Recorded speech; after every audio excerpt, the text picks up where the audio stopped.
On November 2, 2016, a groundskeeper at Sonoma State University in Rohnert Park, California, discovered human remains in a wooded area near the campus parking lot.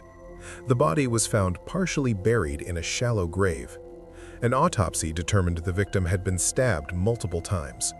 The remains were identified as 18-year-old Kirk Ryan Kimberly from Cotati, reported missing by his family on October 16. The discovery launched an investigation that would take nearly 4 years to result in an arrest and almost 9 years to reach a conclusion. Kirk Kimberly was last seen alive on October 17, 2016, when he left his family home in Cotati. He was a recent Rancho Cotati High School graduate. When he failed to return home, his parents, Kelly and Jennifer Kimberly, reported him missing. The Sonoma County Sheriff's Office led the investigation. Detectives processed the crime scene, collected forensic evidence, and interviewed potential witnesses. Within the first year, the Sheriff's Office interviewed over 100 people. Investigators examined items from the scene, including Kimberly's bicycle and a knife believed to have been used in the attack. They analyzed cell phone data and GPS information to track potential suspects.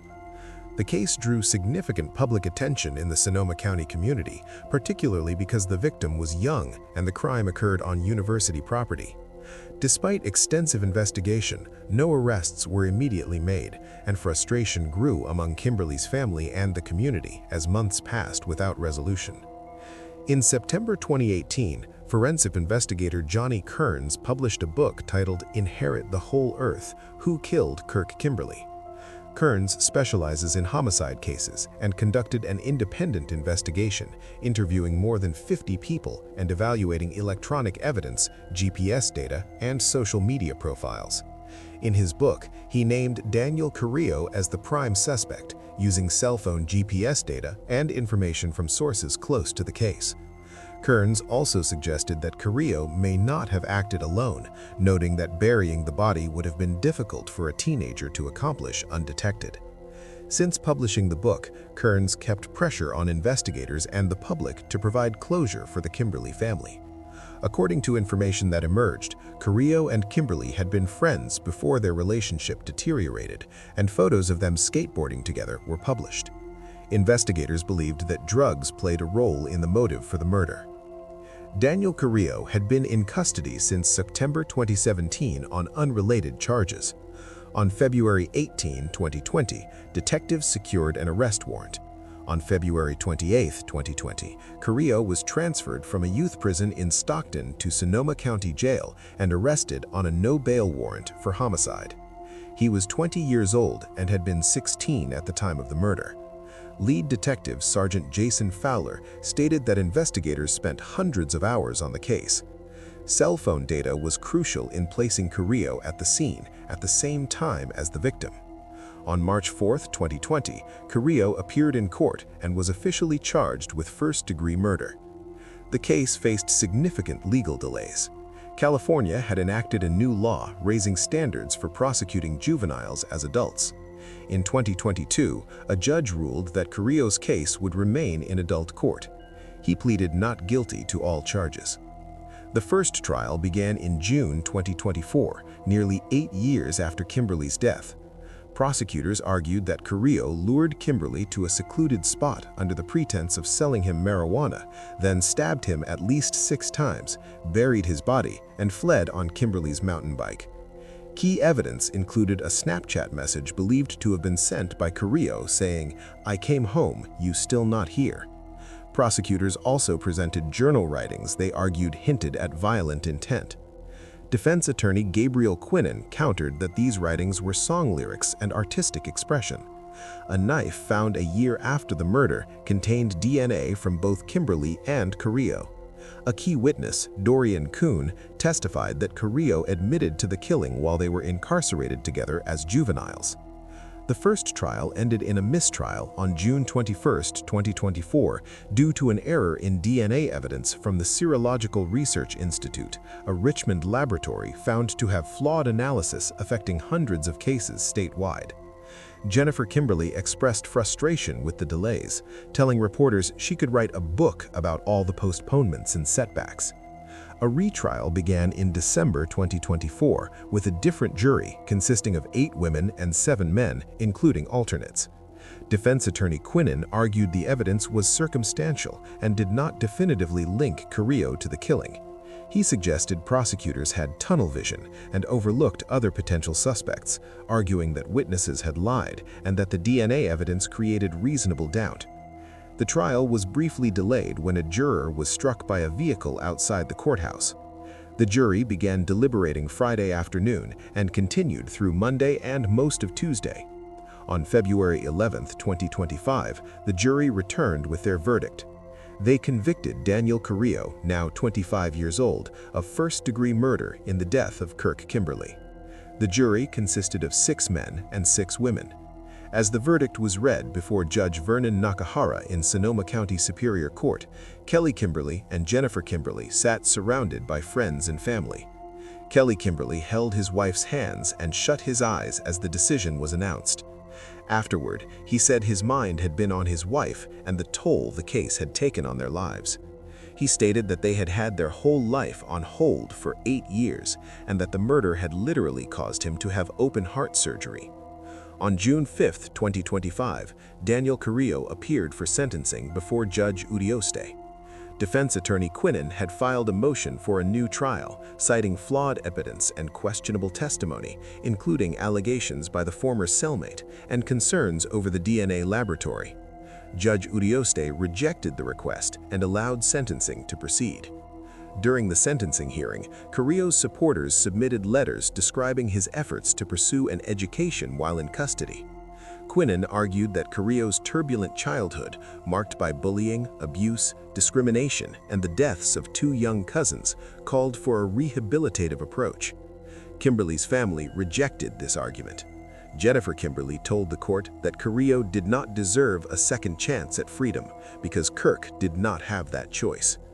Kelly Kimberly noted that none of Kirk's grandparents lived to see justice served and lamented that their family name would die with Kirk, as his son's death marked the end of their family line. He called Carrillo a monster and a sociopath. Judge Urioste sentenced Carrillo to life in prison without the possibility of parole. The sentence closed a case that had been delayed for years by legal complications, mistrials, and evidentiary challenges. For Kelly and Jennifer Kimberly, the verdict and sentence brought a measure of closure after nearly 9 years of waiting for justice. Jennifer Kimberly maintains a memorial to her son at the corner of West Sierra Avenue and Cypress Avenue in Cotati. Despite their relief at the conviction, Kelly Kimberly acknowledged that he and his wife empathized with Carrillo's family and understood that they too had suffered a loss. The case that began with a groundskeeper's discovery in November 2016 was finally resolved, bringing an end to one of Sonoma County's most closely watched murder investigations. On November 10, 1985, a hunter in Bear Brook State Park in Allenstown, New Hampshire, discovered a 55-gallon steel drum containing 2 bodies, dismembered and wrapped in plastic. The remains were highly skeletonized. An autopsy determined the victims were an adult woman between 23 and 33 years old and a young girl between 8 and 10. Both died from blunt force trauma between 1977 and 1985. With no identifications possible, the victims were buried under a tombstone reading, "Here lies the mortal remains known only to God. May their souls find peace." The case went cold for 15 years. On May 9, 2000, investigators found a second drum approximately 300 feet away containing 2 more young girls, both dismembered and wrapped in plastic. One child was estimated to be between 2 and 4 years old, the other between 3 and 5. These victims had also been killed in the late 70s or early 80s. DNA testing revealed 3 of the 4 victims were biologically related, a mother and her 2 daughters. The 4th victim, the younger child in the second barrel, was not related to the others. This child became known as the middle child.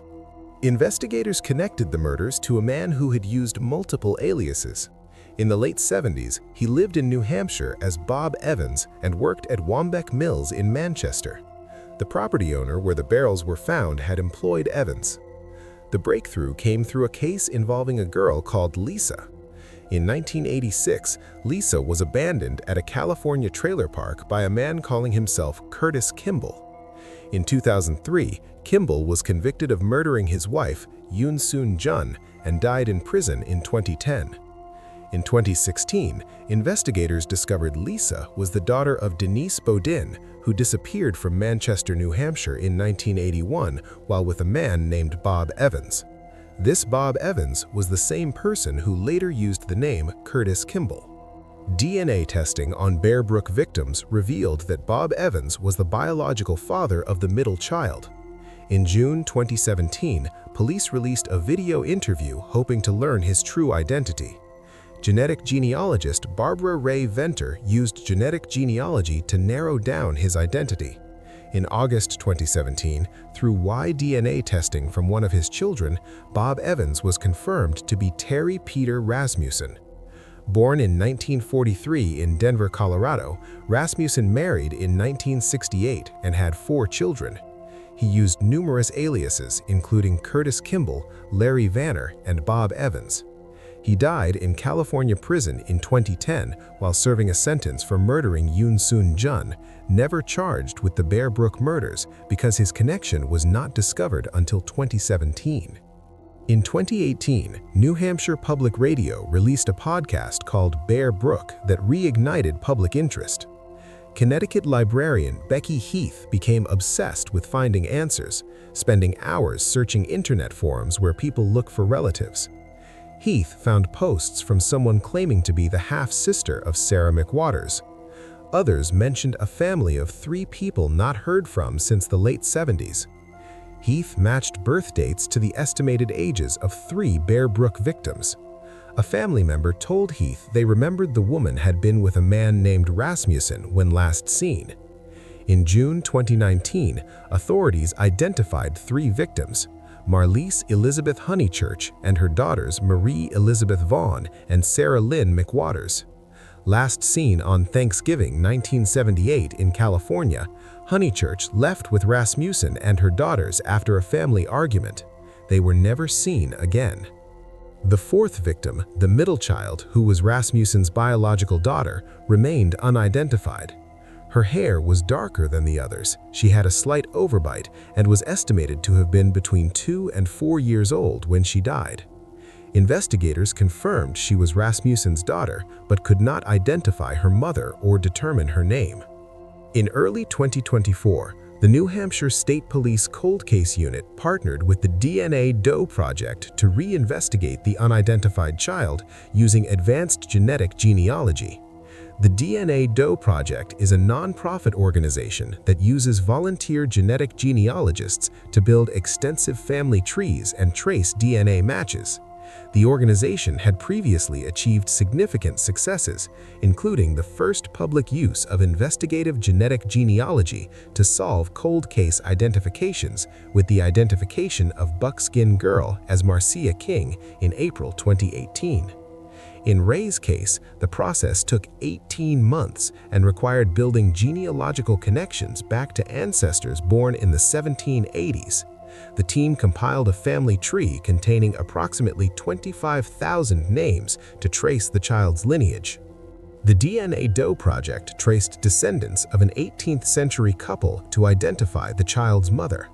Matthew Waterfield from the DNA Doe Project explained that to figure out the identity of their Jane Doe, they first had to find her mother. It took them almost 18 months to identify Pepper Reed, but once they knew her name, it led them right to her daughter. They determined that the mother was a woman named Pepper Reed, born in 1952 in Texas. She had been in a relationship with Terry Rasmussen in the 1970s and disappeared from public records in the late 70s. Investigators believe she was also one of Rasmussen's victims. Once the DNA Doe Project identified Pepper Reed as the mother, they found a birth record for her daughter within 30 minutes. She had been born in 1976 in Orange County, California. Her name was Rea Rasmussen. Investigators tracked down Rea's birth certificate and located a family member for DNA testing. On September 5, 2025, the identification was officially confirmed through documentary records and DNA testing. Jennifer Randolph, executive director of the DNA Doe Project, noted that the case was particularly emotional because Rea was a young girl and the youngest person their organization had identified to date. On September 7, 2025, Attorney General John Formella announced that the final victim had been identified as Rea Rasmussen, concluding a more than 40-year search.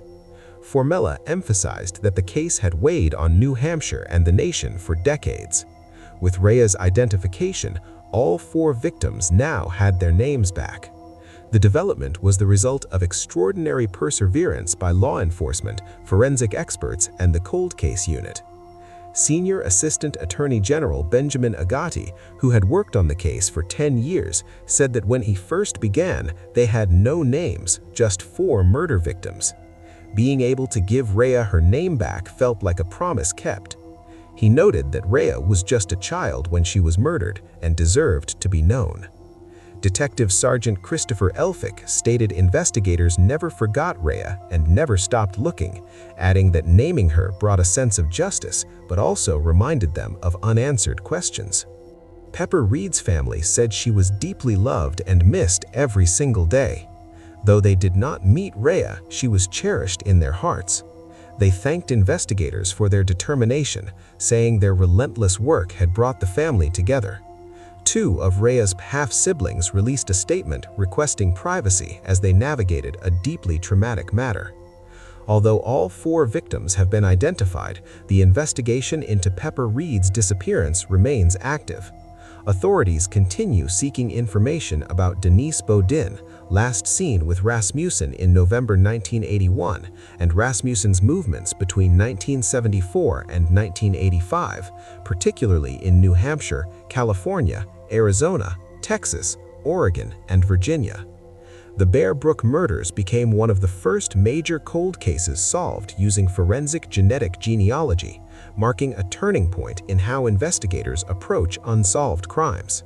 The identification of Rea Rasmussen represented the culmination of decades of work by law enforcement, forensic experts, volunteer investigators, and advancing DNA technology. The New Hampshire Cold Case Unit made arrangements to return Rea's remains to her family, finally bringing the middle child home after more than 4 decades.